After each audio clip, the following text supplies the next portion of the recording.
तो दोस्तों जैसा कि आप देख पा रहे हैं ये है animation throttle body fuel injection system के साथ ये बाइक का जो इंजन होता है इस तरीके से काम करता है। जिस तरीके से मैंने पिछले वीडियो में बताया था एक इंजन वर्किंग के बारे में कि हमारी बाइक का 4 स्ट्रोक इंजन जो होती है वो किस तरीके से काम करता है, उसी प्रकार ये भी एनिमेशन अभी चल रहा है। तो यहाँ पे आप ऊपर जो देखेंगे ऊपर लगा हुआ फ्यूल इंजेक्शन और यहाँ पे लगा हुआ थ्रोटल बॉडी। तो थ्रोटल बॉडी और फ्यूल इंजेक्शन और ECU क्या क्या कनेक्शन है, ये सारी बातें हम इस वीडियो में जानने वाले हैं।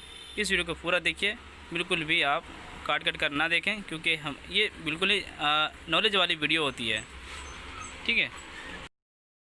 तो दोस्तों पहले की जो बाइक आती थी वो कार्बोरेटर के ज़रिए से पेट्रोल की सप्लाई होती थी।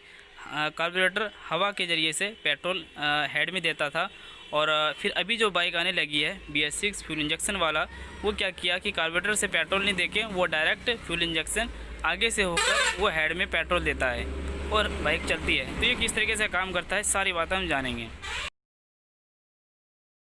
दोस्तों जैसा कि आप देख पा रहे हैं ये है हीरो कंपनी का स्प्लेंडर प्लस बाइक और ये एक BS6 मॉडल वाली बाइक है। अब जितने भी फ्यूल इंजेक्शन वाली बाइक आती है, EF वाली जो बाइक आती है यानी कि थ्रोटल बॉडी जिसमें लगा हुआ होता है उसमें चौक नहीं मिलता है। तो कंपनी वाले का कहना है कि ये बाइक जो है किसी भी मौसम में आप स्टार्ट कर सकते हैं, चौक की बिल्कुल भी ज़रूरत नहीं पड़ेगी आप सभी को। किसी भी मौसम में चाहे बारिश हो या फिर चाहे ठंडी के मौसम हो, उसमें कोई भी प्रॉब्लम नहीं करेगी स्टार्टिंग के मामले में। इसी प्रकार चलिए हम डायरेक्ट जानते हैं कि फ्यूल इंजेक्शन, थ्रोटल बॉडी और ECU से क्या कनेक्शन है। अब सर्दियों में और बारिश में स्टार्टिंग प्रॉब्लम इसलिए नहीं होगी क्योंकि पहले की जो बाइक कार्बोरेटर वाली आती थी उस बाइक में कार्बोरेटर के ज़रिए से पेट्रोल की सप्लाई होती थी, यानी एक कार्बोरेटर हवा को खींचकर पेट्रोल को साथ में मिक्सचर करके वो हेड तक पहुंचाता था पेट्रोल को और ये बाइक स्टार्ट होती थी। और उस टाइम क्या होता था, ऐसे हालात में जब हवा के साथ पेट्रोल जाती थी तो कुछ हवा के साथ पानी भी अंश आ जाता था ठंडी के मौसम में, उसके वजह से स्टार्टिंग प्रॉब्लम होती थी। और इसमें जो सिस्टम दिया गया है दोस्तों, इसमें बिल्कुल भी कार्बोरेटर नहीं है, इसमें सिर्फ थ्रोटल बॉडी है। और थ्रोटल बॉडी जो काम करता है दोस्तों वो सिर्फ हवा के लिए काम करता है, हम हवा को कमी या ज़्यादा कर सकते हैं। अब देखिए इसमें सेंसर भी लगाए गए हैं। सेंसर जो लगाया गया है वो इसलिए लगाया गया है कि थ्रोटल बॉडी और ECU जो ECU होता है उसका फुल नाम है ECU का इलेक्ट्रॉनिक कंट्रोल यूनिट, यानी कि इलेक्ट्रॉनिक कंट्रोल यूनिट लगाया गया है इसमें।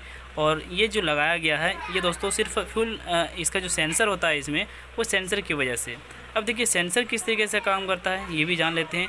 सेंसर इसलिए दिया गया है कि जैसे कि हम एक्सीलरेटर को खींचेंगे, थ्रोटल बॉडी का जो पिस्टन होता है वो कितना उड़ता है उसका जानकारी एक सेंसर के ज़रिए से वो ECU तक पहुंचाता है।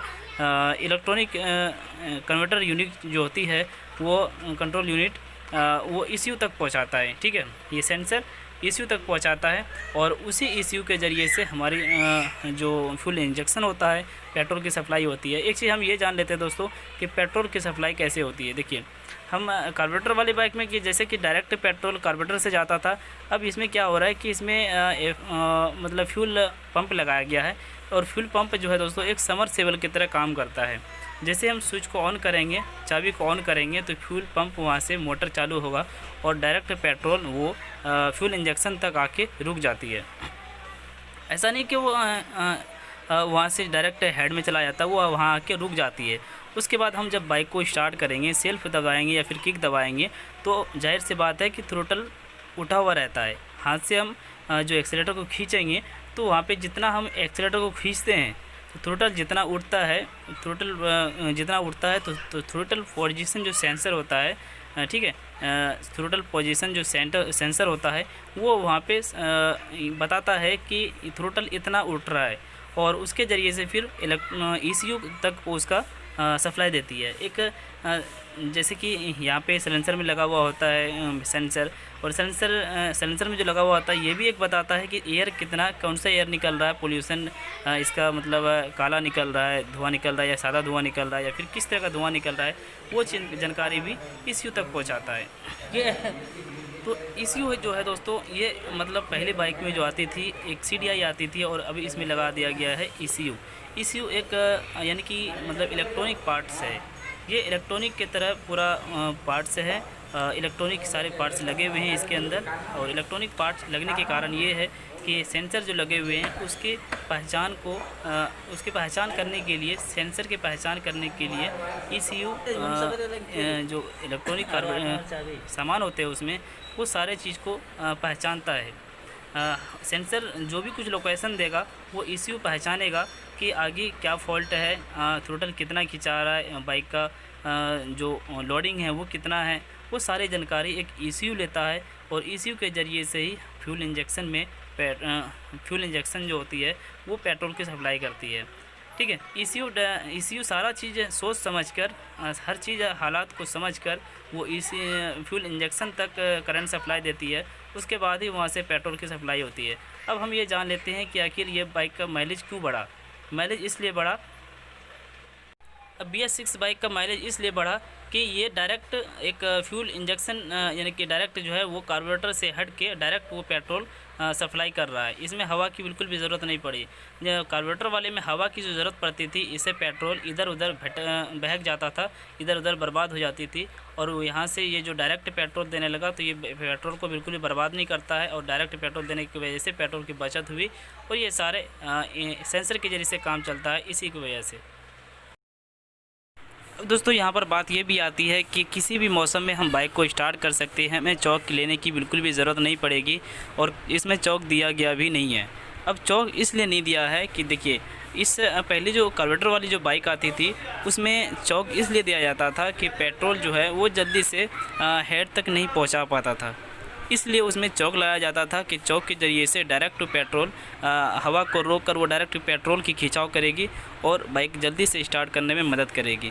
ये सारा सिस्टम दिया गया था उसमें। अब इसमें चौक जो हटाया गया है इसलिए हटाया गया है कि इसमें हवा के ज़रिए से पेट्रोल लेने की इसमें ज़रूरत नहीं पड़ती है। डायरेक्ट आगे इसमें फ्यूल इंजेक्शन लगा दिया गया है, और फ्यूल इंजेक्शन के ज़रिए से ही डायरेक्ट पेट्रोल हेड तक पहुँच जाता है।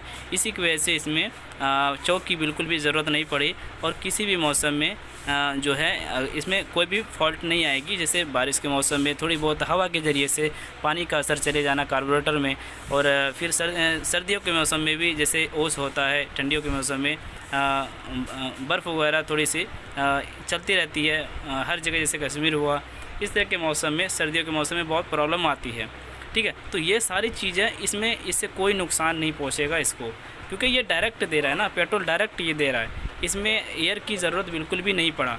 कार्बोरेटर में आप देखे होंगे कि एयर पाइप होता है, एक दो पाइप, एक नीचे ओवरफ्लो के लिए पाइप होता है, उसके ज़रिए से भी एयर लेता है, और फिर साइड में भी आप देखते होंगे कि एक एयर पाइप होता है, उसके ज़रिए से एयर लेती है, तभी कार्बोरेटर के नीचे ढक्कन के ज़रिए से पेट्रोल ऊपर खिंचाव होती थी, और इसमें इसका बिल्कुल भी ज़रूरत नहीं पड़ा। तो इसी वजह से इसमें चौक की ज़रूरत नहीं पड़ी, और स्टार्टिंग प्रॉब्लम भी नहीं होगी, और ना हमें एयर स्क्रू छेड़ना पड़ेगा, ना किसी RPM स्क्रू को छेड़ना पड़ेगा।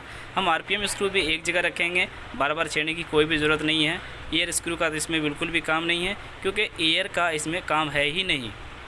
बिल्कुल आप अगर ध्यान से सोचेंगे, ध्यान से अगर देखेंगे दोस्तों, तो मैं जो आपको बता पा रहा हूँ ये बहुत ही अच्छी जानकारी मैंने दिया, मैंने बहुत ही सोच समझ के ये वीडियो बनाया। तो आपको ये वीडियो कैसा लगा? क्या ये वीडियो आपके लिए नॉलेज वाली थी?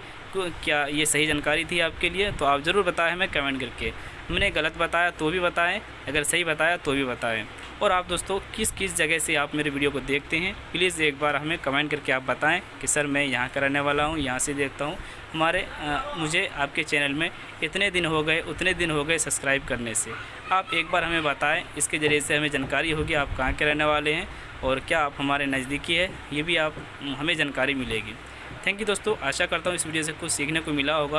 वीडियो को लाइक और ज़्यादा से ज़्यादा शेयर करें, मेरे चैनल को सब्सक्राइब करके बेल आइकन को प्रेस कर दें। कहने का मतलब ये है कि हवा की ज़रूरत बिल्कुल भी नहीं पड़ी। जिस तरीके से कार्बोरेटर के कटोरी में पेट्रोल रहता है और वहाँ हवा के ज़रिए से ही वहाँ से पेट्रोल उठता है, तो उस तरह का कनेक्शन इसमें नहीं है।